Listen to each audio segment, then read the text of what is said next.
Welcome to Human Solutions, simplifying HR for people who love HR from AIM HR Solutions on True Story FM. I'm Pete Wright, and this week we're talking all about the Great Resignation, a hot topic across the vast news cycle. The behavior and expectations of employees at work has changed dramatically in the turmoil of the last few years. One constant theme we're hearing from employers is, how do you recruit in this labor market? Today, Terry Cook, our Senior Vice President of Employer Services and frequent guest on this podcast now, and Kyle Pardo, AIM HR Solutions Executive Vice President, join me to share their perspectives on how employers can navigate the challenge of recruiting in 2022 and beyond.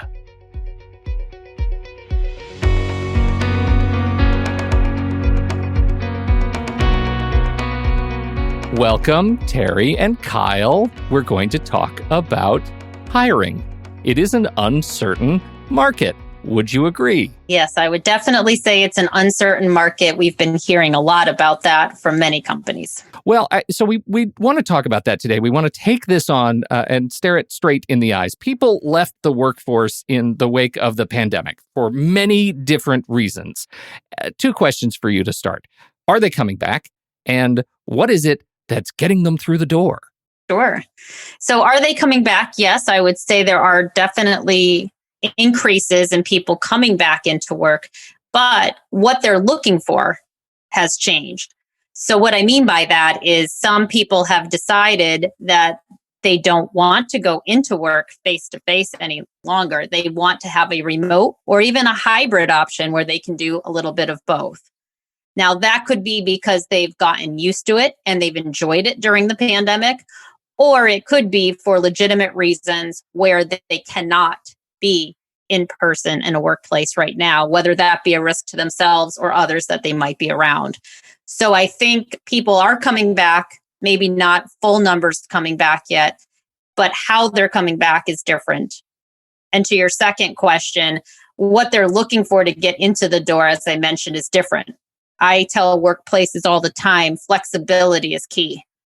How you actually sell the opportunity and the company to your candidate is in the forefront now. That's what's bringing people in the door. Well, we're challenging a lot of long-held assumptions about what it means to work together, right? It feels like one of the huge discoveries is that, in fact, you can get work done for many people not sitting in a workplace. Kyle, what are you seeing? What's your observation here? What are we pushing against in terms of these cultural norms?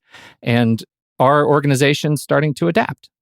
Yeah, absolutely. I think companies were moved forward pretty quickly when the pandemic started and had to become used to this virtual environment. And it's worked in a lot of situations. And so, as Terry said, I think companies need to continue to be open to that because fewer and fewer people are willing to go back into the workplace full time. I think one of the exceptions to that might be the newer employees, the entry-level positions who learn a lot from being in an environment close to other employees and watching people, and where it might be a little bit more difficult to learn in a remote environment. But certainly people who have been with your organization for a long time and you've seen that it's worked during the pandemic, they're going to be looking for it to stay that way. The challenges to that seem to be, at least a big one, you want to make sure enough people are committed to coming into work so that they're there when the new people arrive. Absolutely. Absolutely. So you do need that balance. And as Terry said, with hybrid work environment, that might be the key to that. But let's talk about benefits. What are some other benefits that are becoming increasingly important and saleable in today's recruiting effort? I'm going to jump in that because we just saw an image one of our coworkers shared with us, which was Starbucks that is doing hiring, and they list some of the benefits: Spotify Premium as a benefit, free meals, and so it also lists 401k plans and health insurance. But I think when you take a look at who your employee population might be, you might realize that Spotify Premium might be the one that brought somebody in the door.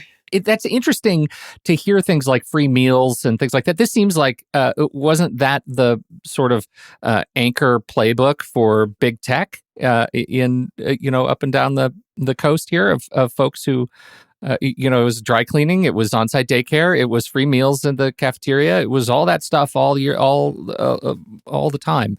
Are we seeing a growth of those sorts of benefits, or just an evolution of it?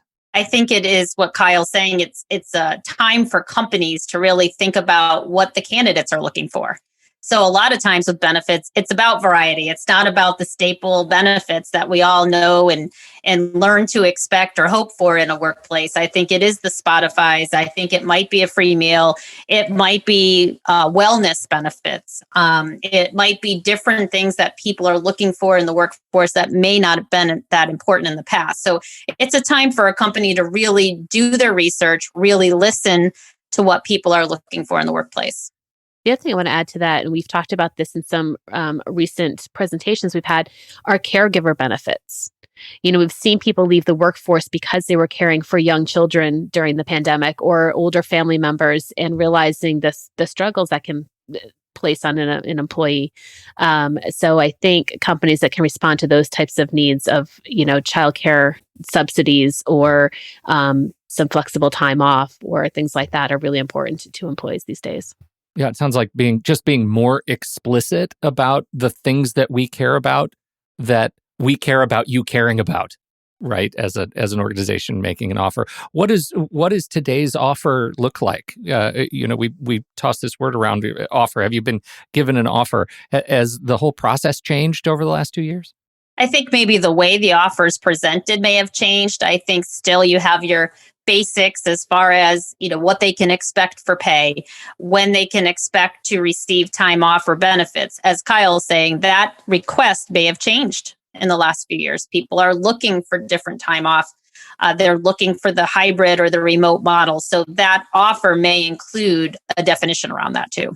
What are you seeing in terms of challenging the norms of leadership that has been invested and around for a long time in terms of what their expectations are of new people that come into the organization? I imagine we're not just changing as a result of like frontline recruiting and hiring, but of people who have been coming into work and have an expectation of being at work and have an equal expectation of seeing other faces coming into work and doing the same stuff that we've been seeing for a long time. How is this transition going across organizations and in particular retaining staff that might have expectations that are now being challenged? I think I think it's recognizing everybody. So I think people want to be recognized and really thanked for their contributions more so now than they ever have. So when we went through the pandemic, we heard a lot about people being paid to be off. Maybe they received extra unemployment benefits, etc. So your current employees want you to say thank you. And maybe they're looking for a little bit of extra money here and there if they can get it. But a lot of it is really just noticing them, noticing that they're there, they're showing up for you every day, and that you're appreciative of the fact that they're showing up for you every day in your company. I think the other thing is too, in order to stay ahead of this trend and to retain employees, companies, they just really need to be creative and can't rely on this is how we've always done it. I'm so glad you say that because this gives us an opportunity, Kyle, to introduce you to my fake manufacturing organization, right? We introduced last week and slowly but surely in my head, this organization is being built and it's being staffed. If you are creating a recruiting platform for my new fake manufacturing organization, how would you start?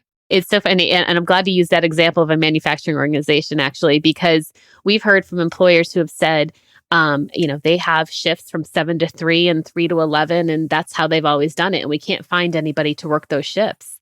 And so we've challenged companies to say, well, what about a 9 to 2 shift? Get those parents, those people who have kids in school and it works perfect hours. And, we have heard some pushback saying, well, we've always had 7 to 3. And so it's taking that a little bit, thinking a little bit outside the box and seeing how you can apply it.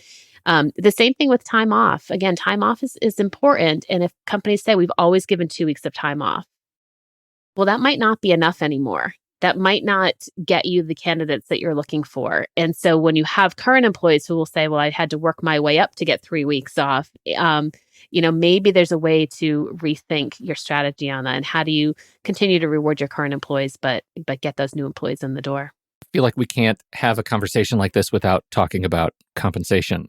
how his compensation changed. And I know it was a result of pandemic and expectations at work and straight up inflation. What is going on in the compensation market right now? Yeah, give you some good data from, we do an annual HR practices survey, and we ask companies, what are you doing for a merit increase? And that number has been about 2.7%, 2.8% for the last several years. Mm-hmm. This year, our employers told us that they were predicting 3.3%. And that's the first time that we've gone over 3% since 2008, since before the economic downturn in 2008. So that's pretty significant that employers are saying we're going to need to take a look at it. And at the same time, in a lot of states, minimum wage has gone up. So there are those economic pressures to say you need to do a little bit more to stay ahead of the curve. The other challenge in this environment is some companies are so desperate to add to their labor force that they're randomly increasing their hiring rates without fully thinking that through to how it affects all of your current employees. And that's especially important in Massachusetts with our pay equity laws. I don't know, Kyle, if you want to talk a little bit about that. Yeah, for sure. I mean, if you are increasing the pay of some employees just to get them in the door, you'll end up with compression issues and your employees who have been there longer not being that much further ahead. And you could certainly end up with pay equity issues in that situation. It's sort of at the very far end of the spectrum, we have the Amazon problem, which is eventually they're going to run out of people to hire. This is an issue of scaling, and you say compression issues of how do you scale in a market that is constrained? How do you keep them happy and safe and in the door, delivering on your goods? As we wrap up here, one of the things that I feel like has been bubbling up to the surface is this change in expectations of how long staff is staying at any individual job. We have like the term lifer is becoming increasingly antiquated, right? And quaint. What is it that organizations are doing to help stave off the 2 to 5 year cycle and try to make it more of a 7 to 10 year cycle or more? I think part of that is, listening to your employees, thinking about what they want long term. That can be succession planning, creating a growth strategy at your company so that when somebody stops feeling challenged, they're not looking for another company in another position because they're able to find that challenge with you.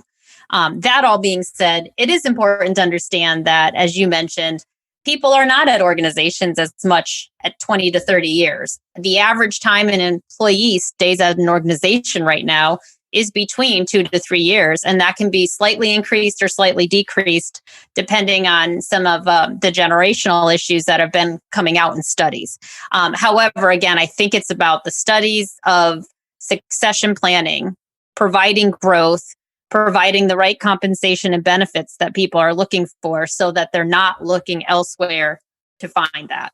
Incredibly complex organisms we humans are. And this has been an incredibly helpful conversation. I hope to those of you listening to give you a framework of just how you might be thinking about recruiting and retaining your most important people. I think the one piece that I like to emphasize to people is when you're hiring that you have to sell your company, sell your position, but also you have to look at your hiring process and streamlining that. People are hiring very quickly. They're going to take those good candidates off the market quickly, even though, as you mentioned, maybe in typical times you wanted 4 or 5 interviews that could last 2 to 3 months. That can't happen as much anymore because they will be taken by another company that has taken the time to streamline that process. It's so scary. It's so scary out there, y'all. This has been great. Is. Thank you both, Kyle, Terry. Thank you both for taking your time today, sharing your wisdom and expertise. You are wonderful assets to this show. We appreciate you. Thank you. As always, you can find the links to all the links that might help you build your own plan. We will include in the show notes. You can find those at aimhrsolutions.com. You can listen to the show right there on the website, or please subscribe to the show in Apple Podcasts, Spotify, anywhere else fine podcasts are served. And even better, if you are listening to the show in a place that does accept ratings and reviews, we would deeply appreciate you leaving a kind 5-star review for us. That helps the show a lot. Thanks, everybody. On behalf of Kyle Pardo and Terry Cook, my name is Pete Wright, and we'll see you right back here next week on Human Solutions, simplifying HR for people who love HR.